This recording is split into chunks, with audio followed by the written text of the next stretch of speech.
can change the world. One life, one heart, one soul, one mind at a time. So the name of the organization is End Child Prostitution and Trafficking, otherwise known as ECPAT, and they are the winner of the Hilton Prize this year. Carol Smolenski is the executive director, and she's with us right here on Rainmakers. Carol, welcome. Thank you very much. And as we were talking off camera, it's a very difficult and dark topic. At the same point in time, you have become a big winner here at the Hilton Prize. Yeah, it's fantastic for us. It's fantastic for our topic to be in the spotlight in this way, partly because it's such a difficult issue. It's really hard for people to acknowledge it, to talk about it, to not turn away. When we're talking about sexual exploitation of sometimes very young children, or even teenagers, the entire range of the topic is quite depressing, frankly. But that said, the fact that Hilton selected us is a huge step forward in our movement. We've been working for many years now, over 20 years ECPAT has been together, and we are slowly making progress. And when you work on this topic for 20 years, you actually see progress. Things are much better now than they were 20 years ago. So, let's just keep that momentum going. Well, absolutely. And, as what we were talking about before the show, is that this prize is a recognition of the great work you've done, but also it's a kick saying do more. Yeah, we have a lot to do still. And this actually is the wind in our sails to do more. What started ECPAT? It started, as I said, more than 20 years ago in Asia, with a recognition of large numbers of kids being sold into the sex trade, and partly to meet the demand coming from foreigners traveling to Asia on what we refer to as sex tours. Foreigners going there to buy kids who they could exploit sexually. So we were started in Asia, focused on Asia, but spread very rapidly around the world. It was really an issue whose time had come. So ECPAT USA started at that time, again focused on Asia, but by 1996 we recognized that sexual exploitation of children was not happening only in Asia, but was happening everywhere, including in the United States. And so that's why we work much more broadly on the issue now than we did initially. It's a topic that makes me angry because Good. I don't understand how anyone can exploit a child for any purpose. I know. But sexually exploit a child, I just think somebody's got to be sick. Yeah. I mean, I really actually see that there are two segments of sexually exploited children in the United States. Let's talk about the U.S. for now. Okay. The prepubescent kids who are sexually abused and sold, and whose photos of them being sexually abused are sold, is absolutely the most horrific thing that can happen and that a society has going on underground. Everybody acknowledges that that's a terrible thing, and people who do that are bad people. But there's this other segment of kids who are 11, 12 and up who are part of the adult commercial sex market because now they're developed. Once you're certain physical attributes, you're now seen as an adult, although developmentally you're 12 years old, and if you're a father, you know what they're like. Yes, I am. And there's an adult and so to child sex market? Yes, and so those kids are mixed in with the adult sex market and sold in prostitution. And so to the extent that the prostitution industry is often seen as a victimless crime, those kids mixed in with that are seen as, well, she asked for it, she wanted to be there, she liked it, she liked the money. Not at 12 years old. Yes, well, I know, not at 12 years old. Or at 16 even. Or at 16, I know.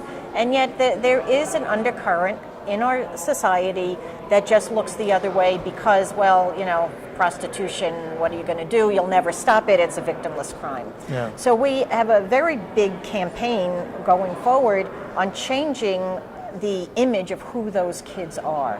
Very frequently, most of the time, kids who've been sexually abused and recruited, as one of the pimps in one of our reports said it, these kids have been raped so many times, it's my job to teach them, they might as well get paid for it. And so pimps are actually seeking to recruit vulnerable kids who've been sexually abused, runaway kids who are living on the street, kids from foster care who do not have a caring adult, seeing them through their difficult teenage years. You know, it's difficult to parent a teenager, and you have to be there for them and help them, guide them. And a lot of kids just don't have that and just fall off the cliff into the arms of a pimp who says, oh baby, I love you, come work with me, look at what an expensive car I have, this will be great. And they get drawn in, and it's once you're in, it's really hard to get out. Is your work primarily in the United States, or is it all over the world? Well, ECPAT USA, as you may know, ECPAT is in 75 countries. We're all organized under the laws of our own countries, have our own boards of directors, you know, raise our own money. And so in the United States, we focus on policy and legislation on American kids in prostitution, as I said, or sexually exploited. Kids trafficked into the United States from other countries, which is also a big industry, and still on the issue of Americans who exploit children in other countries because they travel abroad. You say you work on legislation? You know, forgive me, but why would you need to work on legislation? This is one of the most horrible things in the world. Why should there not be, you know, if someone's found anywhere in this industry, they should be put away? Yeah, you would think, huh? Well, yeah. The federal legislation is actually quite good, although there's still some improvements that could be made. For example, making sure that the foster care system has as much information as it needs to identify and protect every vulnerable kid. So there's federal legislation going on. Really, it's at the state level that we are seeking better legislation, because most states still allow kids to be arrested for prostitution at even very young ages. That most state criminal laws don't have a minimum age at which you are responsible for being in prostitution. So I know of cases of kids as young as 11 years old being arrested for prostitution and processed in the criminal justice system, the juvenile justice system, rather than being offered protection and prevention as an abused and exploited kid. And so we are seeking to change laws at the 50-state level. It takes a long time. I should say we're seeking to change laws and attitudes, because if the attitudes change, you don't have to change the law. The system will recognize, if attitudes were as ECPAT would like to see them, the entire criminal justice and child protective service system would see when they have an 11-year-old who has a pimp who she refers to as her boyfriend, and he's 35 and he makes her work, that's not that kid's fault. This is an abused, exploited kid who needs a helping hand and assistance and protection, and not to be processed through the criminal justice system. Yeah. Which is just, so either attitudes or laws. I'll go either way, and we're making progress, frankly, on both fronts. Yeah, Carol, I'm sitting here and I'm listening to you, and I greatly admire what you're doing, but I'm creeped out that you have to even do this. Yeah, I know. You know, technical Me term, too. creeped out, but seriously. Yeah. But, yeah, it's amazing. You know, we typically don't get into highly political issues, but I got to ask you this: if prostitution were legal, would it be easier for you to do your job? I don't think so. Although on the issue of adult prostitution, there's a huge split in the country, I'd say right down the middle, about whether legalization is better or worse. Frankly, personally, I don't think it's better for kids for adult prostitution. Yeah, I'm not talking about child prostitution being I know. legal only. I mean, because our 12-year-old recruited into prostitution at 12 becomes an 18-year-old. And it's not then correct to say that, oh well, she's 18, she's legal, she chose this life, it's legal now, and it's fine now. So I mean, there's lots of arguments both sides. I mean, we take the position on obviously on child prostitution, that they are entitled to protection. The work of ECPAT globally, what's the biggest barrier you have to success? At the global level. Yeah. It's actually the same, I would say, both national and international. The lack of recognition of the issue. As you're saying, you're creeped out about it, because good people don't want to know, don't, really prefer, to keep it at arm's length. And I really think that over all these years of this work, that has been one of the biggest barriers, is the unwillingness of good people to look at it, examine it, and join the movement to stop it. You can do something about the issue just by talking about it to people you know, just by being willing to say that you know that kids are sexually exploited, and whether that's in the United States or Cambodia or Brazil or Mexico, that it happens. It's an ugly subject, and we can mobilize and do stuff to stop it. So even just saying something about it is a huge step. It doesn't seem like much, but it actually is much. And the unwillingness of good people to speak out about it has been one of our biggest barriers, and I think continues to be. The Hilton Prize, however, is a huge step forward in that front, because as you pointed out, it puts a big spotlight on it, calls attention to it, and so then at cocktail parties, when I'm asked about what I do, when I'm out with friends, or at a place and I ask what I do, I'm hoping that instead of when I say I work to end child sexual exploitation, I don't get people say, oh, and turn away and, oh, I think I got to get a drink, I got to go. But rather we'll be willing to sit with it for a minute and understand that it happens, and then maybe take that away for how they're going to lead their life. Is it true to say that are likely children who are prostitutes in just about any city in the United States? Oh yeah, and we don't like to refer to them as child prostitutes because it implies a certain amount of agency on their part. Okay. We refer to them as sexually exploited children. Sexually exploited children. Okay. Yeah, it's everywhere. It's in rural areas, suburban areas, and cities. Estimates, we don't really have good data, but estimates are that at least 100,000 kids are in sexual exploitation. There's actually a very good study right here in New York City that estimated 4,000 kids sexually exploited in New York. Very, rigorous study, not counting, for the most part, pimped kids, mostly just counting street youth, kids living out on the street, having to exchange sex for a place to sleep tonight or for a meal for tonight. That's a lot of kids in one city, and probably an undercount. With this much being across the United States, and us being a very wealthy country, does wealth have anything to do with it? Yeah, that's a really good question. I do think that there are two contributing factors. The inequality in income is one of the contributing factors that feeds so many kids into the supply of the sex market, because they need something to eat, they need a place to sleep. And that's true overseas as well as in the United States. But then there's also that cultural issue that sees, as I said, the sex industry as an acceptable thing, and that kids end up being in, even though nobody will say the sex market is acceptable. In fact, if you don't ask that many questions, and she looked like she might be 18, or he looked, claimed to be 18, sort of everybody looks the other way. Everybody says, well, it's just prostitution, nothing to be done about it. Wow. I can't imagine anyone looking the other way. And yet they do. Oh, yeah. Smart people here in the United States. Yeah, nobody wants to know. It's so ugly. What are you doing to overcome that? We keep talking about it.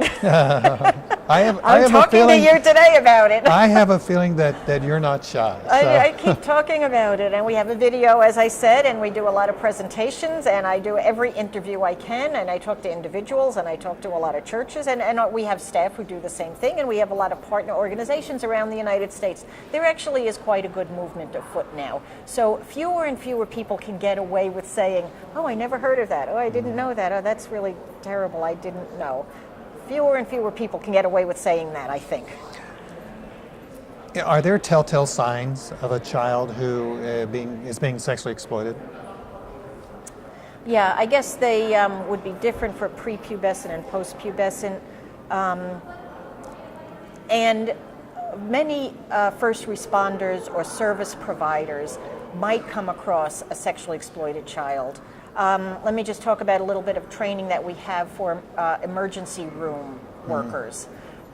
If you see, for example, a girl come in with a guy who's much older, she has signs of physical abuse, he doesn't let her talk, he does most of the talking, or she seems to be constantly on the phone checking out her answers with somebody. Obviously sexually transmitted diseases, unwillingness to really engage about what had happened to them. There are a lot of signs that once you do a training for a first responder, that these are the signs, it's almost without question they say, oh yeah, I had a case like that once, I didn't know what that was, I didn't know what to do. So raising awareness that this is a problem here immediately kicks into people seeing signs. Mm-hmm. So it's not really that hard, but physical abuse and just an inability to really say what happened to you.